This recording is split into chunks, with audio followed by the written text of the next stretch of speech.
The storm had passed, but its memory lingered in the wet dust and the scent of rain that hung over the Arizona desert. The clouds were breaking apart in long, golden streaks, letting sunlight spill across the red earth like molten fire. Eli Grant urged his horse forward, the animal's hooves splashing through shallow puddles that reflected the endless sky. He had been riding since dawn, searching for stray cattle that had bolted during the night's thunder. But what he found that morning was something that would change his life forever. He spotted movement first, something large and still near the river bend, half hidden by willows bent low under the weight of the rain. He thought it was a broken wagon at first, or perhaps a bear rummaging through the wreckage of a traveler's camp. But as he drew closer, the shapes became clearer. Two figures standing beside an overturned cart, the harness of a dead mule tangled in the mud. The river was swollen and angry, water still rushing from the mountains. Eli slowed his horse, narrowing his eyes. The figures were women, but not like any women he'd ever seen before. They were tall, strong, wrapped in deerskin and adorned with turquoise beads that gleamed against their bronze skin. Their long black hair was heavy with rain, clinging to their shoulders. One of them held a spear that looked sharp enough to split a man in two. The other leaned against the broken wheel, clutching her arm, blood seeping through her fingers. For a moment, Eli thought of turning back. He wasn't a coward, but he wasn't foolish either. The Apache didn't take kindly to strangers, especially not ranchers who lived near their borders. He had heard enough stories to know that much. Still, something about the scene, the blood, the wreckage, the defiance in their eyes pulled at him. He couldn't leave them there. He dismounted slowly, keeping his hands visible. His boots sank into the soft mud as he took a cautious step forward. "Don't move," the taller one warned. Her voice cut through the wind, low and commanding. "Who are you?" Eli stopped where he was. The horse behind him snorted uneasily, picking up the tension that filled the air. "My name's Eli Grant," he said, raising his hand slightly. "I've got a ranch a few miles down that valley. I don't mean trouble. Looks like you could use some help." The woman didn't lower her spear.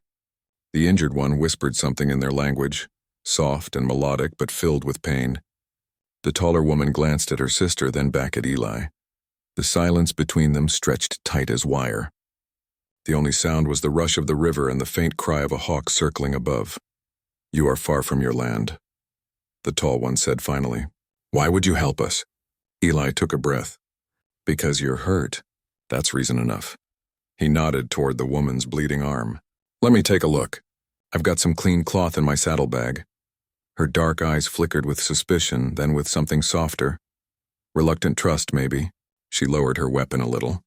Eli took it as permission and stepped closer, careful not to make any sudden moves. When he reached the injured woman, he saw that the cut was deep, torn open by the splintered edge of the wagon wheel.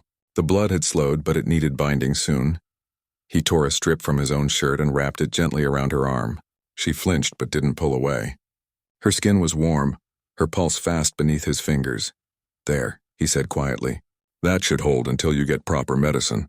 The taller sister watched every move he made. Her spear was still in her hand, though her grip had loosened. "What is your name?" Eli asked the wounded woman. She hesitated before answering. "Ayanna. And you?" He looked at the tall one. "Nayeli," she said, her tone guarded. "We are daughters of Chief Tasanka." That made Eli's stomach tighten.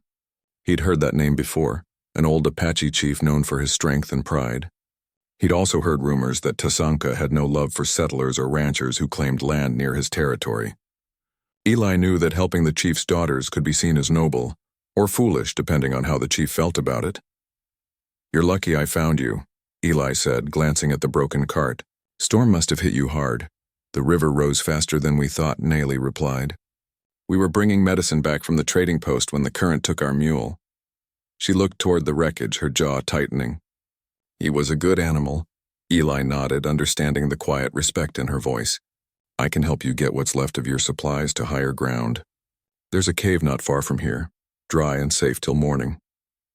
Nayeli studied him again, her eyes narrowing as if she were trying to read his soul. "And what would you want in return, rancher?" Eli met her gaze evenly. "Nothing." The word seemed to confuse her more than please her. People in their world rarely did anything for nothing. But after a moment she gave a short nod. "Fine, you will help us. But if you try to deceive us..." She raised her spear slightly, her meaning clear. Eli smiled faintly. Understood. Together they worked in silence. He lifted pieces of the cart while the sisters gathered what supplies had survived. Their medicine bundles, woven blankets, a few tools, and a carved wooden box wrapped in hide. When Ayanna stumbled, he caught her gently by the elbow. She gave him a small, grateful look but said nothing. The cave he mentioned was half a mile up the riverbank, tucked between boulders that glistened with rainwater. They made it there just as the wind began to rise again. Inside, the air was cool and still. The sisters built a small fire while Eli unpacked some jerky from his saddlebag. Ayanna's arm was still bleeding a little, so he knelt beside her again. "May I?" he asked softly. She nodded. As he cleaned the wound with river water, she winced but stayed still. Her sister sat across the fire, watching like a hawk. The flames cast long shadows on the cave walls, making the three of them look like figures from another time, ancient, waiting for fate to speak. "You're not afraid," Nayeli said suddenly. Eli looked up. "Of what?" "Of us," she replied. "Most men from your town run when they see Apache." Eli chuckled quietly. "Maybe I'm not most men." Her lips twitched, almost a smile. "Or maybe you're too foolish to be afraid." "Could be," he admitted, tying the bandage. "But sometimes foolishness is just courage in disguise." Ayanna looked at him curiously, her dark eyes shimmering in the firelight. "You speak strangely, rancher." Eli shrugged. "Maybe so. Guess talking to cows all day makes a man sound odd after a while." For the first time, Ayanna laughed, a soft musical sound that eased the tension in the cave. Even Nayeli's shoulders relaxed. As the night deepened, they spoke in fragments. The sisters told him they were on their way back to their village when the storm hit. Their people were few now, scattered across the desert, holding on to what little the world hadn't taken. Eli listened quietly, feeling a strange mix of guilt and admiration. He'd grown up hearing stories that painted the Apache as savages, but sitting there with them he saw only strength, loyalty, and pride. When the fire burned low, Nayeli stood. "You should rest," she said. "We'll take turns keeping watch." Eli shook his head. "You've had enough trouble for one day. I'll keep watch first." She looked as though she wanted to argue, then simply nodded. "Very well. But if you try to run, you will not make it far." "I believe you," Eli said with a small grin. He sat at the cave's mouth while the sisters drifted into uneasy sleep beside the dying fire. The desert stretched before him, silent except for the whisper of the wind. The moon climbed higher, pale and full, casting silver light over the land. Eli's thoughts wandered. He'd been alone for years, ever since his family's ranch burned down in a wildfire that took everything but his horse and his will to start over. He'd rebuilt what he could, working the land with stubborn hands and a quiet heart. But in that solitude, he'd forgotten what it felt like to care about someone else's pain. Until tonight, he looked back at Ayanna's sleeping form. The firelight danced across her face, softening her features. There was something pure about her, something untouched by the bitterness he'd seen in the world. And Nayeli, for all her sharpness, had a strength that reminded him of the wild itself. Fierce, protective, unyielding. When dawn began to break, painting the sky in shades of rose and gold, Eli realized he had made a choice without even meaning to. He would see them safely home, no matter what it cost. Whether their people welcomed him or not, whether they saw him as friend or intruder, it didn't matter. Something deep inside told him this meeting wasn't chance. As the sisters stirred awake, Nayeli met his gaze. For the first time, her expression wasn't suspicion or caution, it was gratitude. "You kept your word," she said softly. Eli smiled, tipping his hat. "Told you I would." She studied him for a moment longer, then said, "Our village lies beyond the canyon. You will come with us," he hesitated, "if that's what you want." "It's what must be," she said firmly. "The council will decide your fate." Eli's heart gave a nervous thump. "Council?" Ayanna stood beside her sister, her face unreadable. "You entered Apache land, Eli Grant. Even if you came to help, the laws are old. The elders will want to know why." Eli took a deep breath and looked toward the horizon where the mountains shimmered in the morning light. He didn't know what waited for him beyond that canyon, judgment, gratitude, or something in between, but one thing was certain. The path ahead was no longer his alone.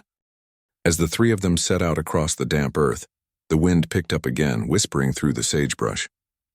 And though Eli couldn't understand the words it carried, He felt them all the same, something ancient, something fateful, like the desert itself was holding its breath, waiting to see how far kindness could carry a man before destiny took over. The sun had barely risen when Eli, Nayeli, and Ayana left the safety of the cave and began their long journey toward the Apache village. The land ahead looked endless, a sea of rust-colored canyons, dry brush, and towering mesas that reached toward the sky like watchful spirits. The storm had cleared, leaving the air sharp and clean, filled with the smell of wet earth. The three travelers moved in silence for a long while, the rhythmic sound of hooves and footsteps echoing against the distant cliffs. Eli walked beside his horse, leading it by the reins. He could feel the eyes of the sisters on him from time to time, curious, cautious, measuring. He didn't blame them. In their world, men like him were not to be trusted. Still, there was something about their presence that felt strangely grounding, as though he had stumbled into a story older than the dust itself. After an hour, Ayana broke the silence. "You shouldn't be here, rancher." Her voice was soft but carried the weight of truth. "Our people will not welcome you easily." Eli glanced over, squinting against the morning light. "Maybe not," he admitted. "But I didn't come to make trouble. I just want to see you both home safe." Nayeli walked ahead of them, her spear in hand, scanning the land with a warrior's vigilance. "Safe is not something outsiders find among the Apache," she said without turning. "We are a proud people, and pride can be both shield and blade. You may have saved my sister's life, but that will not erase what you are." Eli sighed quietly. "And what's that?" Her gaze flicked back to him, sharp as flint. "A trespasser. A man of the settlements. A reminder of everything my father says the white man has taken." Her words cut deep, not because they were cruel, but because they were true. Eli had seen what the westward hunger of men like him had done, how it carved the land into fences and farms, how it drove entire tribes from their ancestral homes. He didn't defend himself. There was nothing he could say that would change the history written in the dust beneath their feet. "I can't change what's been done," he said finally, "but I can decide what kind of man I'll be standing here today." Ayana looked at him thoughtfully, her eyes catching the glint of morning sun. "Then perhaps the spirits brought you here for a reason." Nayeli made a quiet sound that could have been a scoff. "Spirits or not, Father will demand answers." They continued walking, climbing narrow paths carved into the canyon walls. The wind grew stronger, whistling through the cracks of the rocks. Eli offered to help Ayana when the path steepened, but she shook her head stubbornly. "I can walk," she said, though her bandaged arm trembled slightly. Eli didn't argue. He admired her determination. She carried herself with a quiet strength, her movements graceful despite the pain. Nayeli, on the other hand, moved like a storm, steady, purposeful, commanding the space around her without a word. Together, the sisters were a strange mirror, one the calm river, the other the roaring current. By midday, they reached a plateau that overlooked the valley below. From there, Eli could see the faint curl of smoke rising in the distance, thin and pale against the blue sky. Nayeli pointed toward it. "That is our home. By sundown, we will stand before the council." Eli followed her gaze, his stomach tightening. He had no idea what kind of welcome awaited him. Gratitude, perhaps. Or judgment. Maybe both. As they rested beneath a cluster of mesquite trees, Ayana handed him a small gourd of water. "Drink," she said softly. "You'll need your strength." He took it, nodding in thanks. The water was cool and tasted faintly of clay. "Do you think your people will understand?" he asked her quietly. She hesitated before answering. "They will understand that you helped me, but understanding does not always lead to mercy." Nayeli, who was sharpening her spear nearby, looked up. "Our council is wise, but they follow tradition. Outsiders are judged by old laws, laws that do not bend easily." Eli ran a hand through his hair. "Then maybe I should turn back." "No," Nayeli said sharply. "You saved my sister's life. To run would be an insult to us and to the spirits who saw your act. You will face what comes, as any man of honor would." He looked at her, surprised by the fierceness in her voice. "You sound like you believe I'll need courage to get through this." Nayeli's eyes softened just a fraction. "You will." The rest of the afternoon passed slowly. They moved down from the plateau into the valley where wildflowers had sprung up after the rain, dotting the ground with yellow and red. A herd of antelope crossed their path, leaping gracefully through the tall grass. Eli couldn't help but feel the beauty of it all. The vastness, the silence, the sense that he was walking through a sacred place where time itself moved differently. But as the sun began to dip lower, a sense of unease grew in his chest. The smoke ahead had grown thicker now, rising from dozens of small fires. He could see faint movement, people, horses, the outline of huts and tents nestled near the river bend. The Apache village was alive with sound and color, and yet it carried an invisible wall between worlds. When they reached the outer edge of the camp, men appeared, silent, watchful, spears and bows in hand. Their faces were painted with black and red stripes, symbols Eli didn't understand but respected all the same. Nayeli spoke first in Apache, her words flowing fast and rhythmic. The men's expressions shifted from suspicion to shock, then to disbelief. One of them called out to the others, and soon a small crowd gathered. Eli felt every eye on him. Ayanna stood close to him, her voice low. "Do not speak unless you're spoken to. They must see your heart through your silence first." Eli nodded, swallowing hard. His palms were slick with sweat despite the cool evening breeze. He had faced danger before, storms, wild cattle, bandits, but this was different. This was judgment. An older man stepped forward, his hair silver, his eyes sharp. "You bring a white man here, Nayeli?" he said in accented English. "Do you forget our laws?" Nayeli lowered her spear and bowed her head slightly. "He saved Ayanna's life. Without him, my sister would have bled into the earth." The elder's gaze turned to Ayanna, then to Eli. "You are the one who helped her?" Eli nodded once. "Yes, sir," murmurs rippled through the crowd. Children peeked from behind their mothers' skirts. Warriors exchanged glances. The elder turned to another man beside him, taller, broad-shouldered, wearing a necklace of eagle feathers. The Chief Tasunka. The man's presence commanded silence without a word. His eyes, dark and piercing, studied Eli with the patience of someone who had seen too many winters to be surprised by much. Nayeli and Ayanna both lowered their heads before him. Nayeli spoke again, explaining what had happened, her voice steady. Eli couldn't understand most of it, but he could feel the emotion behind her words, the honesty, the weight of gratitude. Finally, the chief spoke in slow, deliberate English. "You helped my daughters," Eli met his gaze. "Yes, I found them after the storm. I did what anyone decent would have done." "Not all men do what is decent," the chief replied. His tone was not angry, but it carried a gravity that made Eli's heart pound. "Our laws say that outsiders who step on sacred land must stand before the council. Even when their hearts are good." Eli nodded slowly. "Then I'll stand before them. I've got nothing to hide."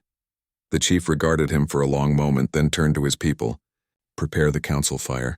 When the sun touches the horizon, we will decide." The crowd began to disperse, though their eyes still followed Eli. Some were curious, others wary. A few looked at him with open hostility. As the chief walked away, Nayeli placed a hand on Eli's arm. "You did well," she murmured. "You spoke with respect." Eli exhaled, the tension in his shoulders easing just a little. "I don't think respect will be enough." "Sometimes," Ayanna said softly, "it is the only thing that matters." They led him to a small hut near the edge of the village where he could rest until the council gathered. Inside, it was dim and cool, the walls made of woven reeds and hides. A pot of water sat near the entrance. He sat quietly, listening to the sounds outside, the chatter of children, the distant drumming, the murmur of voices preparing for what was to come. Ayanna brought him food, a bowl of roasted corn and venison. "Eat," she said. "You will need your strength." He looked up at her, the firelight catching her face. "You don't think they'll hurt me, do you?" She hesitated, her lips pressing together. "They will not act in anger, but the council is bound by old ways. If they see your presence as a threat to the balance of the tribe." She didn't finish the sentence. She didn't have to. Eli nodded, taking a bite he could barely taste. "Then I'll trust that they'll see the truth." When the sun began to sink, the drums grew louder. Ayanna came to fetch him, her face solemn. "It is time." As they walked toward the great fire at the center of the village, Eli could feel the eyes of hundreds upon him. The flames leapt high, painting the faces of the people in gold and shadow. The elders sat in a circle, the chief at the head. Nayeli and Ayanna stood beside him, one on each side like two pillars of fate. The chief raised his hand and the drumming stopped. Silence fell. "This man," the chief began, his voice carrying over the crackling fire. came to our land without invitation. Boo. When the chief finally spoke again, his words made the ground beneath Eli's feet feel unsteady. The spirits have spoken. The rancher's fate will not be decided by punishment or exile, he said slowly. It will be decided by the bond he chooses to keep.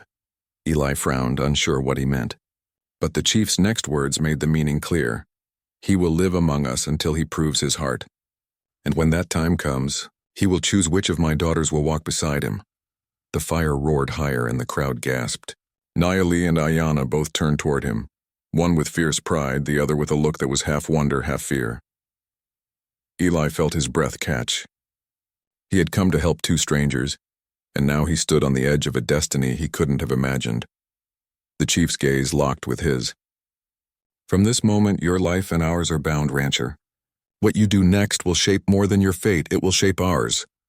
The fire crackled, sending sparks into the night sky, and as Eli stood there, caught between two sisters and the judgment of an entire people, he understood one thing for certain. His journey into their world had only just begun. The fire crackled and hissed, spitting sparks into the night air as though the flames themselves were listening. The entire village had gathered around the council circle, their faces painted with reverence and tension. The drums had quieted, replaced by the low murmur of voices and the whispering of the wind that moved through the canyon like a restless spirit. The smell of burning sage filled the air, thick and heavy. It clung to Eli's clothes, to his breath, to the pounding of his heart. He stood in the center of the circle, hands by his sides, the flickering firelight throwing his shadow long against the sand. Every eye in the village was fixed on him. Men, women, children, all watching the stranger who had walked into their sacred land. Some faces showed curiosity, others suspicion, a few open hostility. Eli had been stared at before in his life. He'd been judged by bankers, sheriffs, even rival ranchers, but never like this. These weren't just people. They were a family bound by blood, tradition, and law. A single misstep here could mean the difference between being accepted or erased. The chief Tasunka sat across from him, his expression unreadable. The firelight danced across the man's weathered face, highlighting the deep lines that told stories of leadership, of war, of years spent keeping his people alive in a world that was trying to erase them. To his right sat the council elders, 5 men draped in hides and beads, their eyes closed as if listening to the whispers of the ancestors. To his left, women of the tribe, some young, some old, sat with their hands clasped, faces solemn, and beside them, standing slightly apart, were Nayeli and Ayana, the 2 sisters who had brought him here. One looked like fire, the other like moonlight. Nayeli's chin was high, her spear planted in the ground like a declaration. Ayana's hands were folded in front of her, calm but trembling slightly.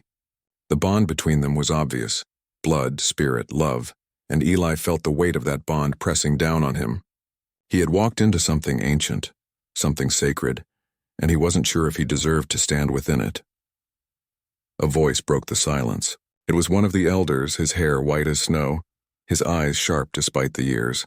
"This man," he said in Apache, then switched to English for Eli's sake, "has crossed into our lands without permission. He has seen our ways, our homes, our people. He carries the mark of an outsider. Our law says such a man must be judged by the fire." Murmurs rippled through the crowd. The words "judged by the fire" didn't sound comforting. Eli swallowed hard, keeping his gaze steady. The chief raised a hand, silencing the whispers. "And yet," he said slowly, "he has done what few men would. He saved my daughter's life. When others would have turned away, he acted with honor. That is not a small thing." Eli's throat tightened. He didn't know what to say, so he said nothing. The fire popped loudly, throwing sparks into the air. Another elder leaned forward, his voice gravelly and low. "One good act does not wash away a trespass. And yet one act of kindness," said another, "can reveal a man's spirit." The arguments began, voices rising and falling like waves. Some spoke of mercy, others of law. Eli stood still in the middle of it all, his eyes flicking between faces, trying to read the meaning behind their tones. Finally, Nayeli stepped forward. The murmurs faded at once. "Enough," she said, her voice strong, carrying across the circle. "You speak as if he were a thief, but what did he take?" "He gave his shirt to stop my sister's bleeding. He stayed when he could have left us to die. If you judge him, then you must also judge the spirits who sent him to us." The chief's gaze shifted to her. "You speak boldly, Nayeli. I speak truth, she replied, meeting her father's eyes without flinching. I saw him act when there was no gain to be had. The land tested him, and he did not fail.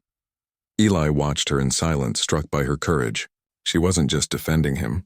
She was challenging her own people's laws. That took strength, more than he'd ever seen in anyone.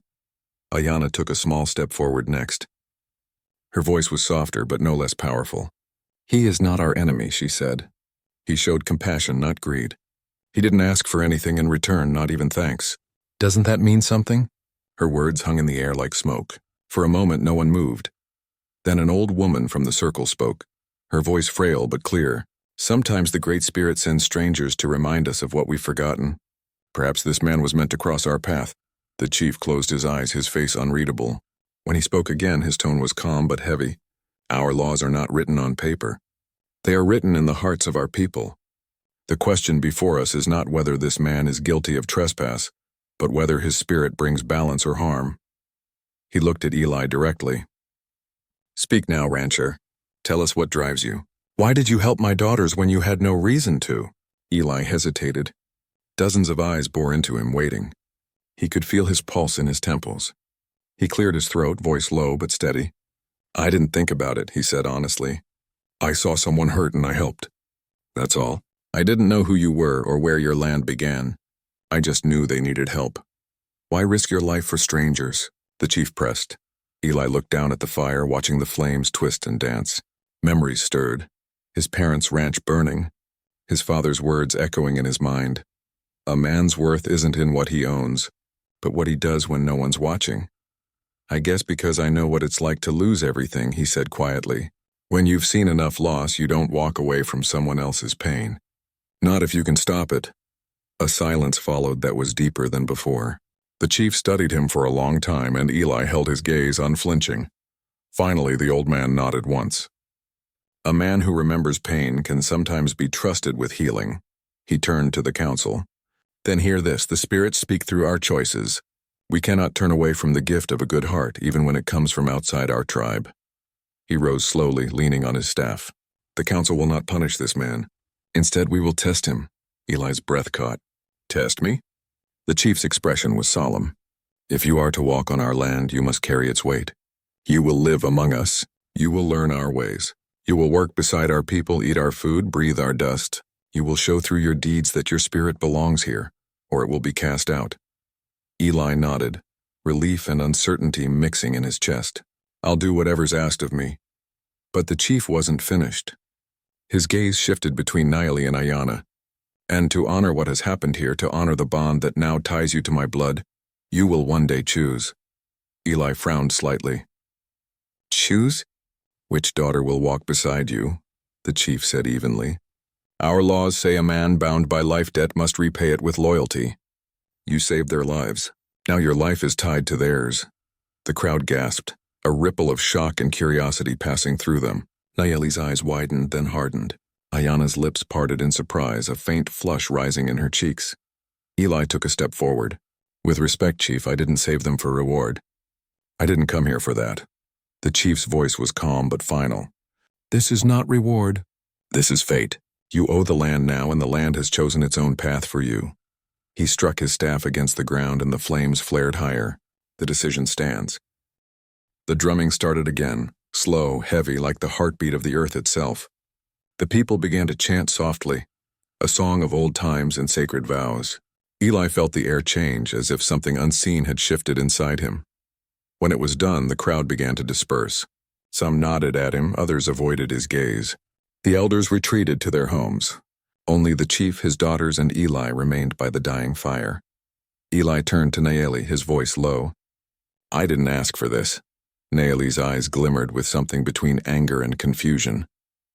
No one asked for what the spirits decide. Ayanna touched his arm gently. It is not a punishment, she said. It is a path. The spirits believe your soul must walk with ours now. He looked at her hand resting against his sleeve, her touch soft but steady. And you? What do you believe? Ayanna hesitated, then whispered, I believe nothing happens by chance. Nayeli turned away, her expression unreadable. Come, you'll stay in our father's guest lodge tonight. Tomorrow you begin proving your worth. That night, Eli lay awake under a roof of woven reeds, listening to the distant sounds of the village, the rhythmic drumming fading into the night, the soft laughter of children, the whisper of coyotes in the distance. He stared at the ceiling, trying to make sense of everything that had happened.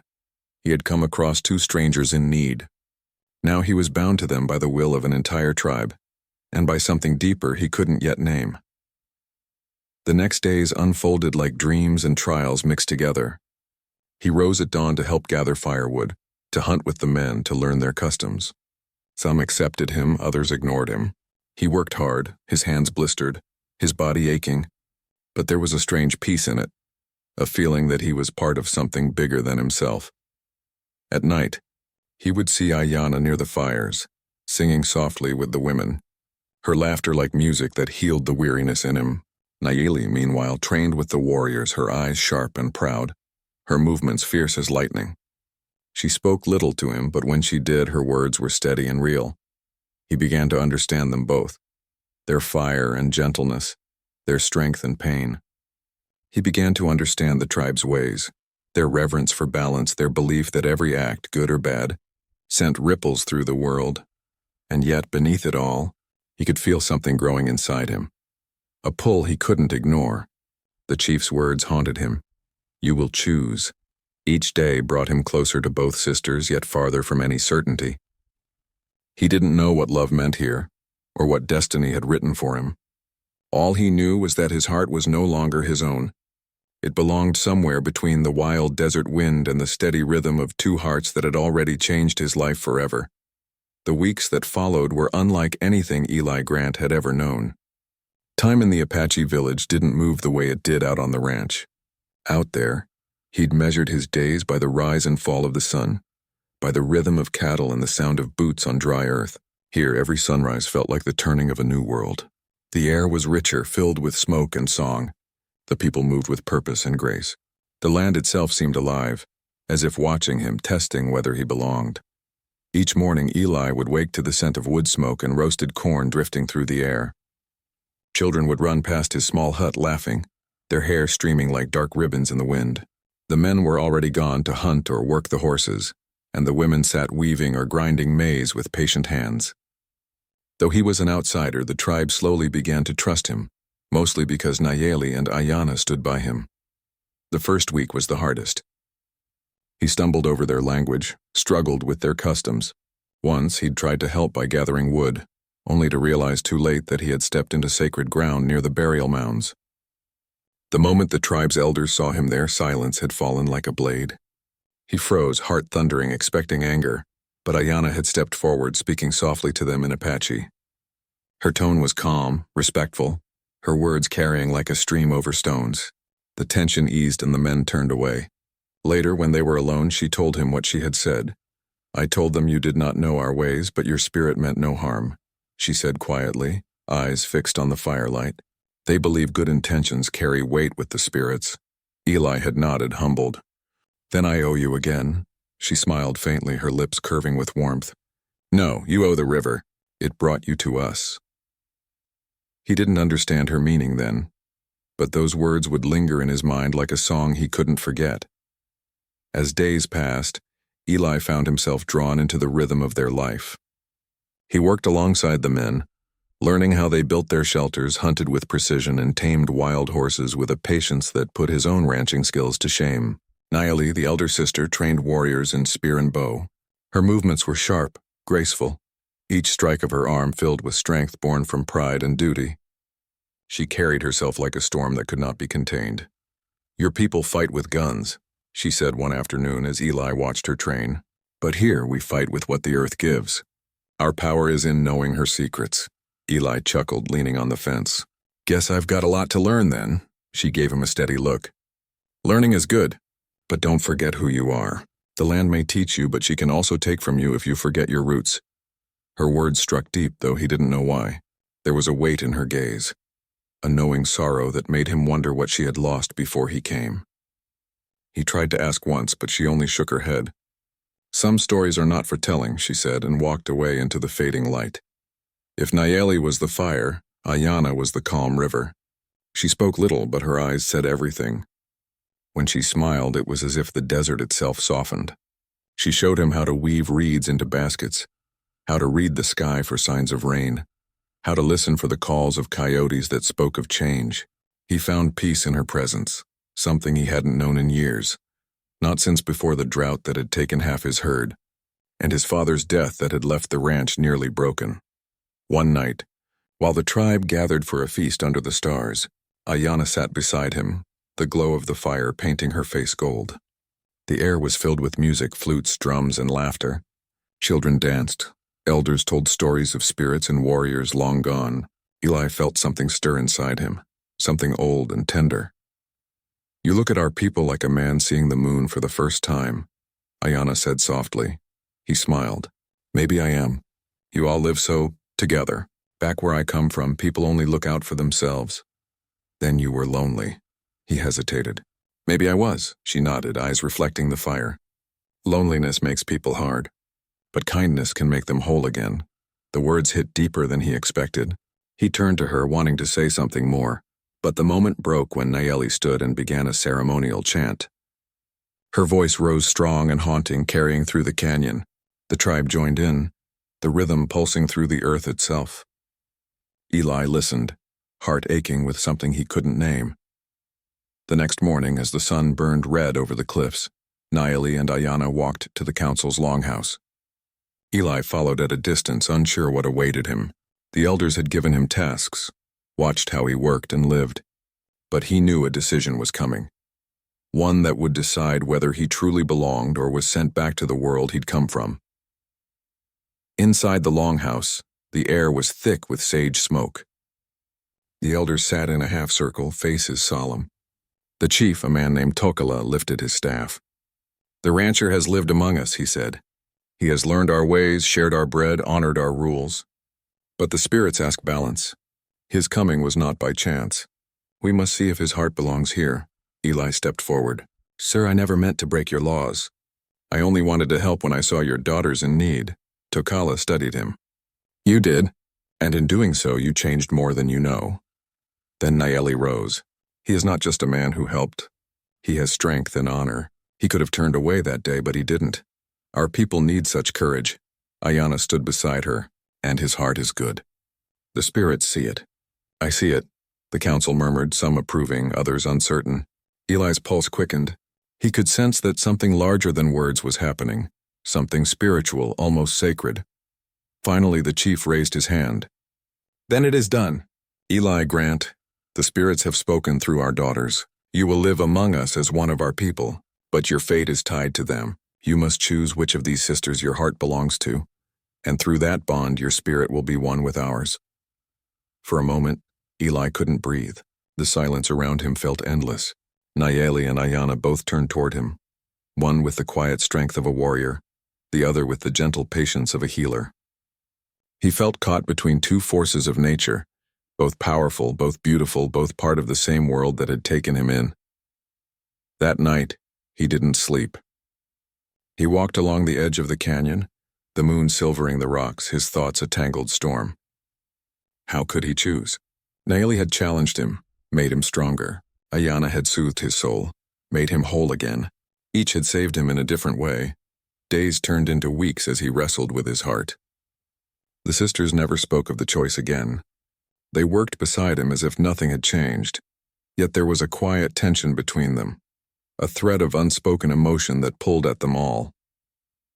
One evening after a long day of work, Eli found Ayanna by the river, the same river where he had first met them.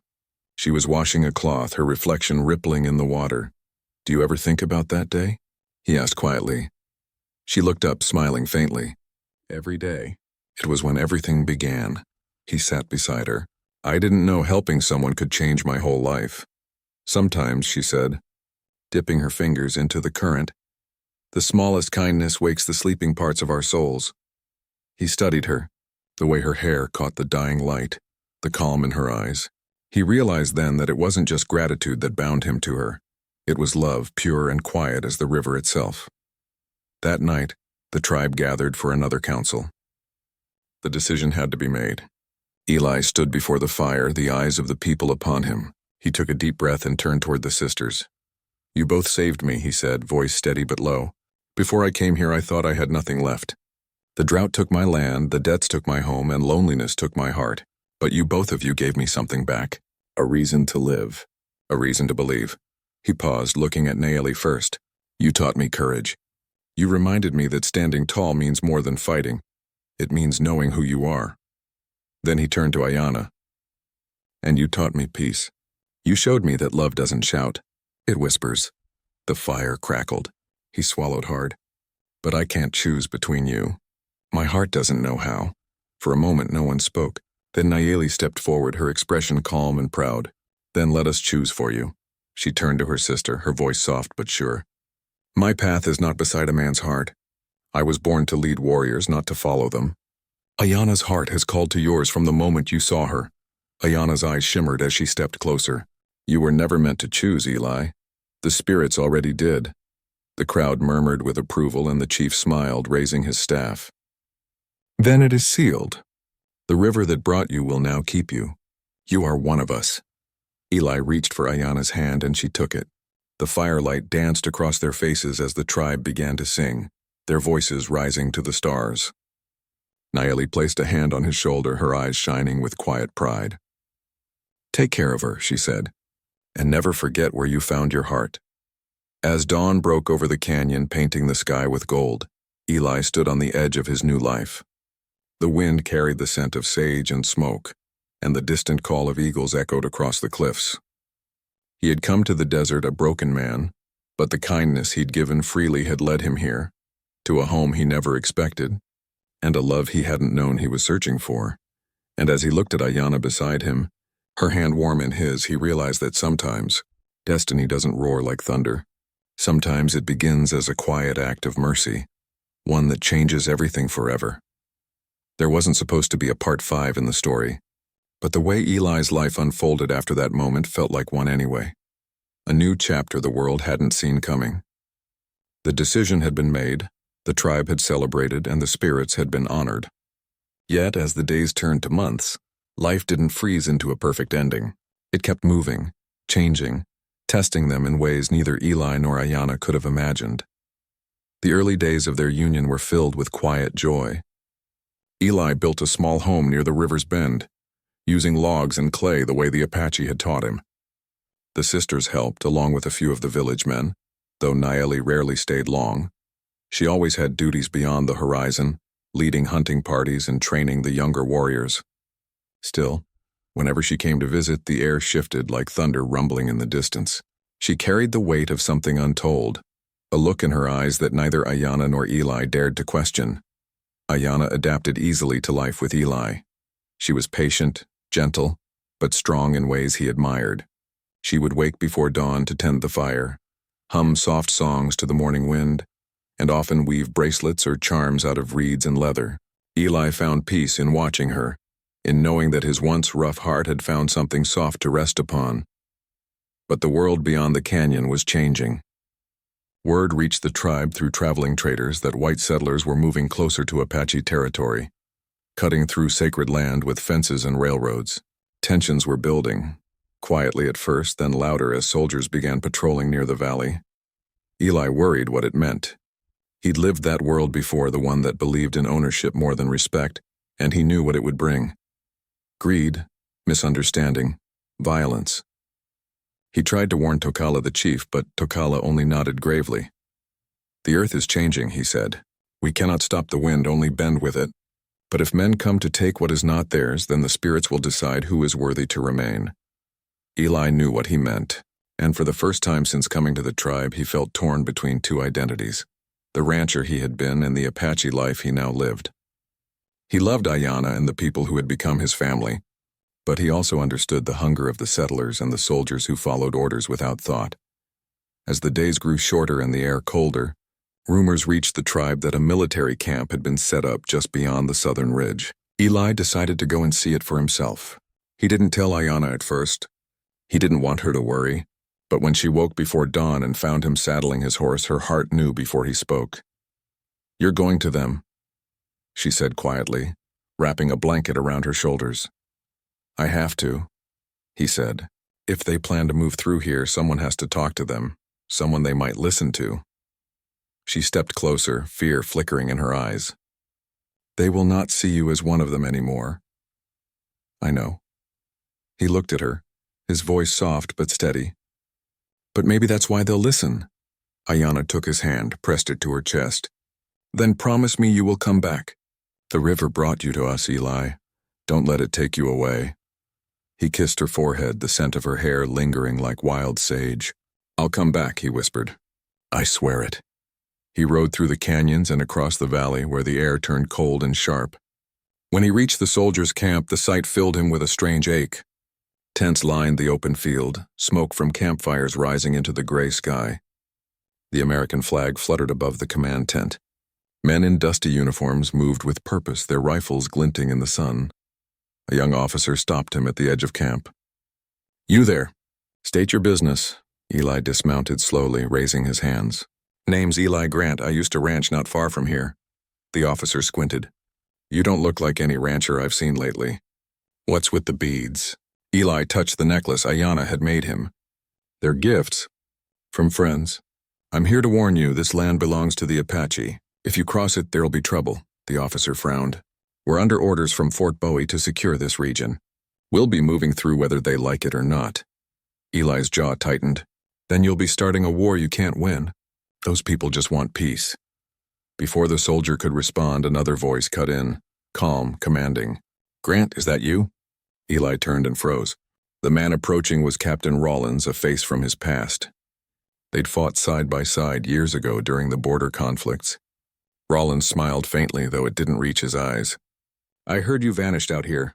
Never thought I'd find you living with savages. Eli's blood went cold.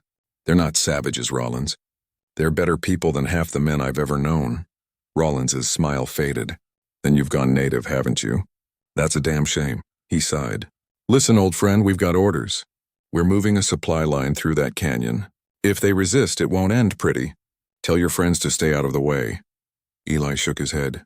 You don't understand. That canyon isn't just ground to them. It's sacred. It's their heart. Rollins' gaze hardened. Then they'll have to lose it. Eli left that camp with fire in his chest and fear in his soul. He rode hard through the night, racing back to the village. When he told the council what he'd seen, silence fell. Niley's face darkened like thunder. They mean to take our home, she said. Then they will meet us in battle. Eli tried to reason with them. Please don't, they'll have rifles, cannons. You'll lose too many. Tokala stood, his old eyes steady.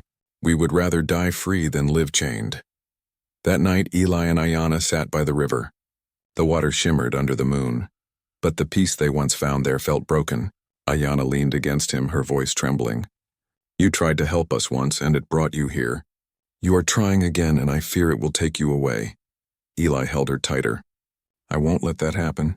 I'll find another way. But when dawn came, the soldiers were already on the move. From the high ridge, Eli saw the glint of their rifles, the dust rising behind their horses. The Apache warriors gathered below, painted for battle, their chants echoing through the valley. Nayeli stood at the front, spear in hand, eyes blazing with fury and pride. Eli rode to her side. Don't do this, he pleaded. If you attack, they'll slaughter everyone. She didn't look at him. This is our home. Our blood is in this soil. You wouldn't understand. I understand more than you think, he said. I've lost everything before. Don't make Ayanna live through that. Nayeli finally turned, her gaze softening for the briefest moment. Then go to her. Protect her. I'll protect the rest. Before he could stop her, she raised her spear and gave the battle cry. The warriors surged forward and chaos erupted across the canyon. Gunfire cracked through the air. The sound echoed like thunder. Horses screamed. Dust and smoke filled the sky.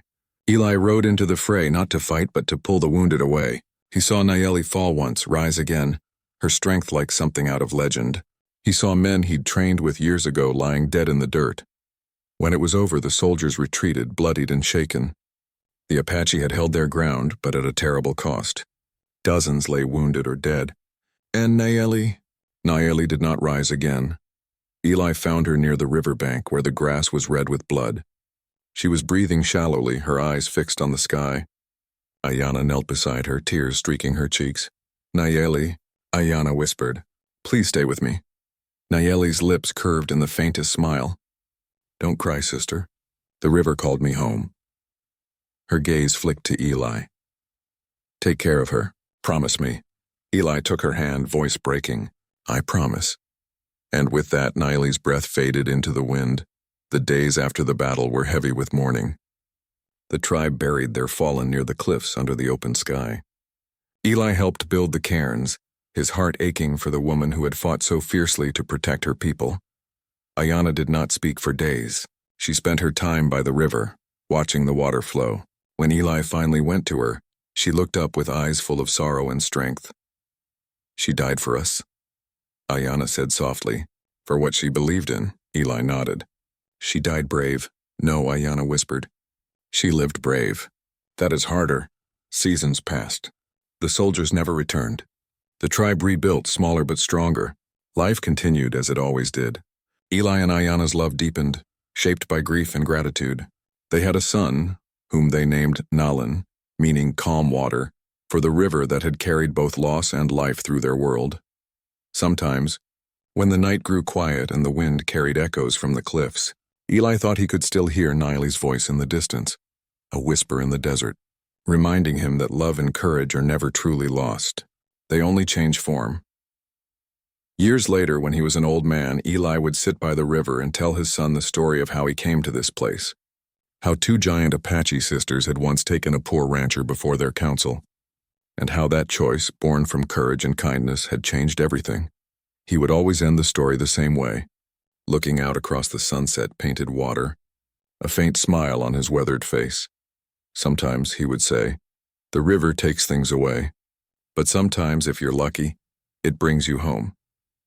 There was never supposed to be a part 6, but life has a way of stretching beyond the stories we think are finished. What happened after those peaceful years by the river was both a beginning and an ending. The final turn in a story that had started with a wounded stranger and two sisters who changed his fate forever. Eli grew older as the world grew faster. The railroads that once crept toward the canyons had long since found their way across the plains. New towns had risen from dust, and the open land that once stretched free as breath was now lined with fences and claims. To most of the settlers who came, the Apache were ghosts, whispers of a people who had vanished into legend.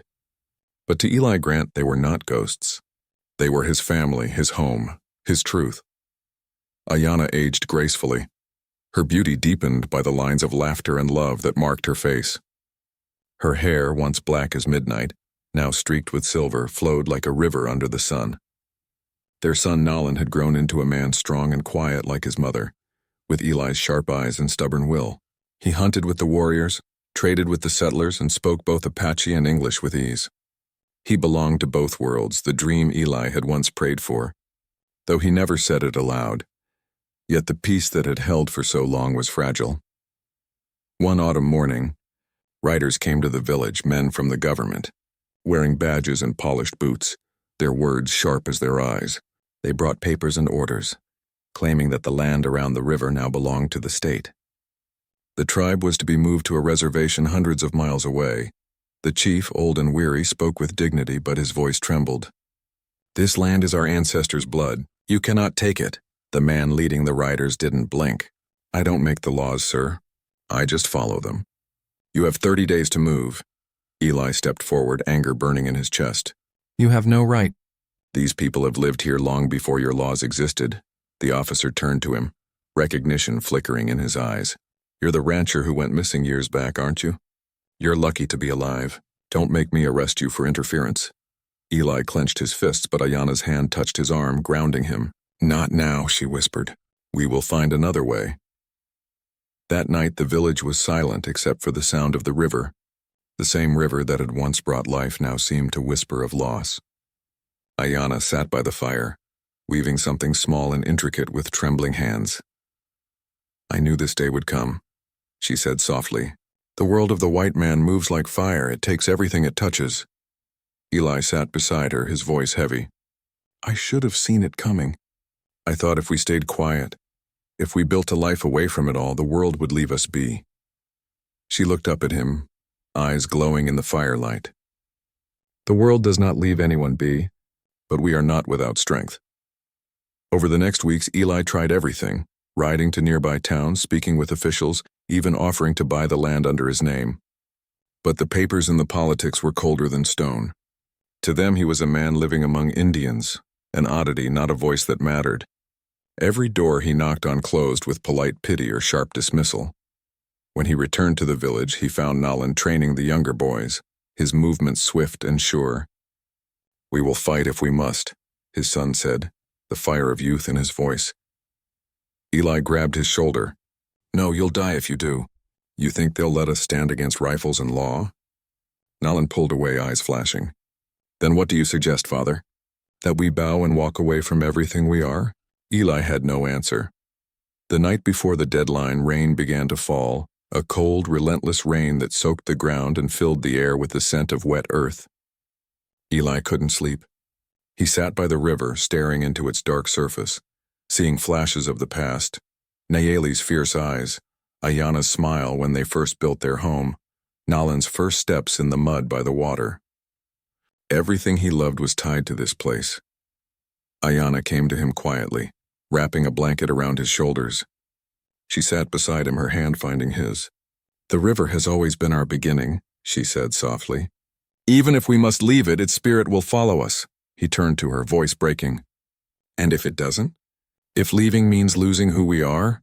She leaned her head against his shoulder. "Then we carry who we are inside us. That cannot be taken." When dawn came, the soldiers returned.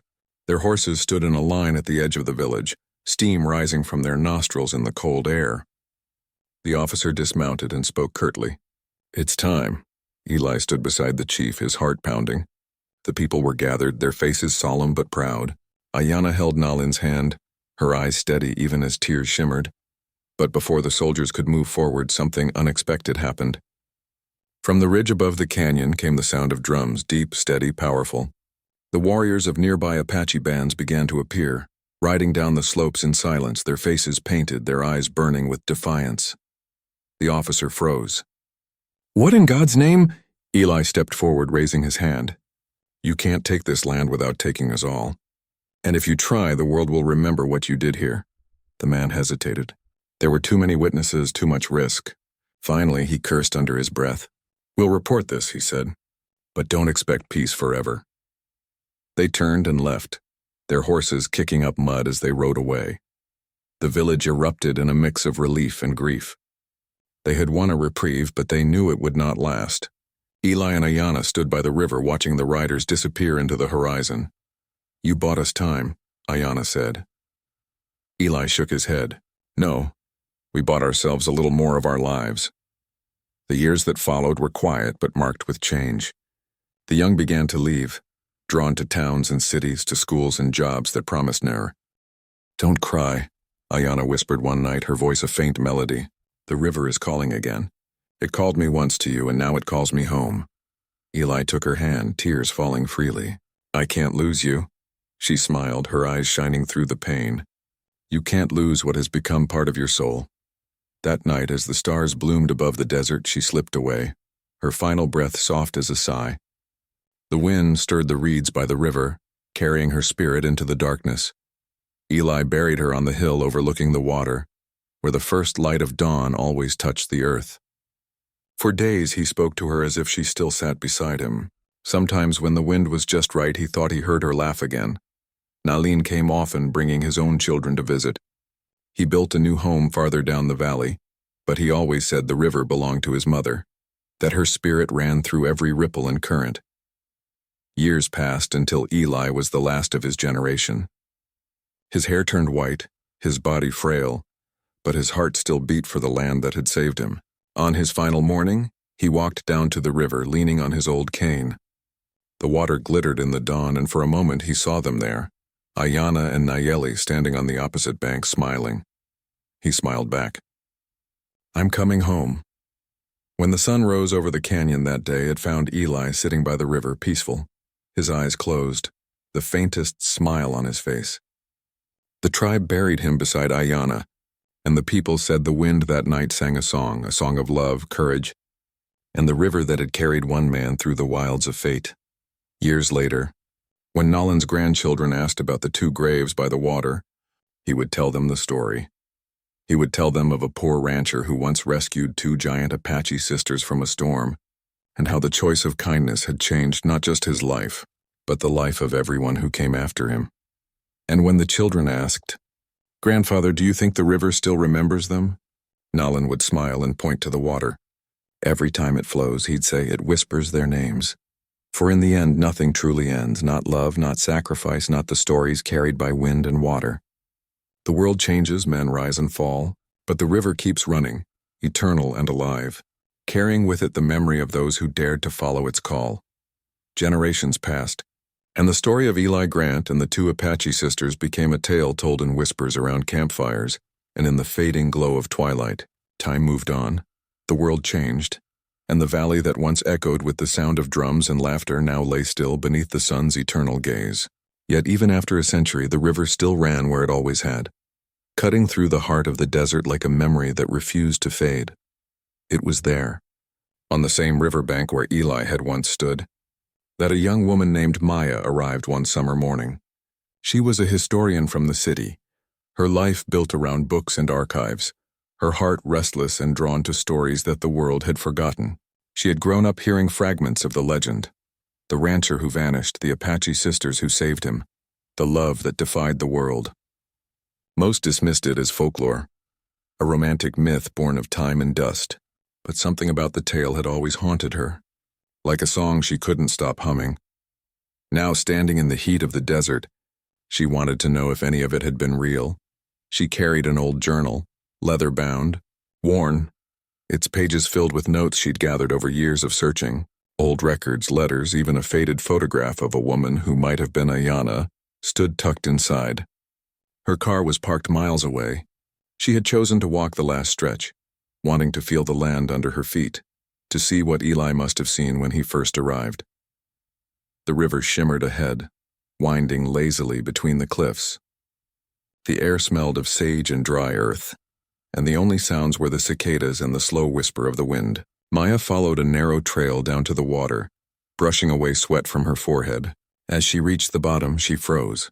There, half hidden among tall reeds, stood two weathered wooden crosses. Time had stripped away their markings, but one still bore faint carvings, symbols she recognized from Apache patterns. Her chest tightened. "Eli and Ayana," she whispered. She knelt, brushing away the sand around the base of the crosses. Beneath one, she found smooth river stones arranged in a circle. It was a tradition, stones placed to honor the dead, to keep their spirits close to the earth. The air around her seemed to shift, a stillness falling over the river as if the land itself was listening. Maya closed her eyes, feeling the pull of something ancient and familiar. It was as if the story she'd chased her entire life was no longer just words. It was alive, breathing in the space between silence and wind. She spent hours exploring the area. There were remnants of old foundations, stones that hinted at what had once been homes, fragments of pottery half buried in the dirt. Every piece felt like a whisper from the past. As the sun began to set, painting the cliffs in gold and red, Maya lit a small lantern and sat by the river with her journal, open on her lap. Her fingers traced over the notes she had written. Accounts of a white man among the Apache, a mixed child seen near the Verde River, and two tall women of the plains who vanished into legend. The details never quite matched, but they all circled around the same place. "Who were you really?" she murmured, staring at the water. "And why does it feel like I've been here before?" The sound of the river deepened, its rhythm steady like a heartbeat. A sudden breeze swept through the reeds, rustling them softly. Maya turned, half expecting someone to be there, but there was only the fading light, the shadows stretching long. Then she saw it. By the edge of the water, a figure, tall, dark-haired, dressed in what looked like deerskin, stood watching her. For a breathless moment, she thought she was seeing a ghost. The woman's face was calm, her eyes deep as the river itself. Maya stood, heart pounding. "Hello?" The woman didn't move, only lifted a hand and pointed toward the opposite bank where the light was beginning to fade into darkness. Maya followed her gaze, and there, glowing faintly in the dusk, she saw the outline of what looked like an old cabin. It was impossible. The land there had been barren for decades, but in that moment it was as clear as day, the smoke curling from a chimney, the flicker of firelight through a window, the shape of someone sitting by the door.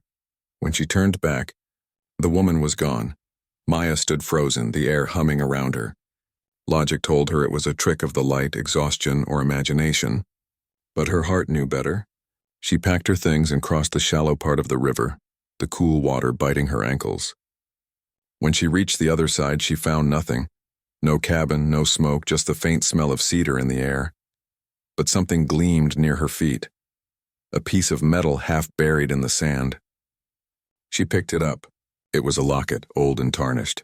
Inside, behind a cracked glass, was a tiny hand-drawn portrait of a man and a woman.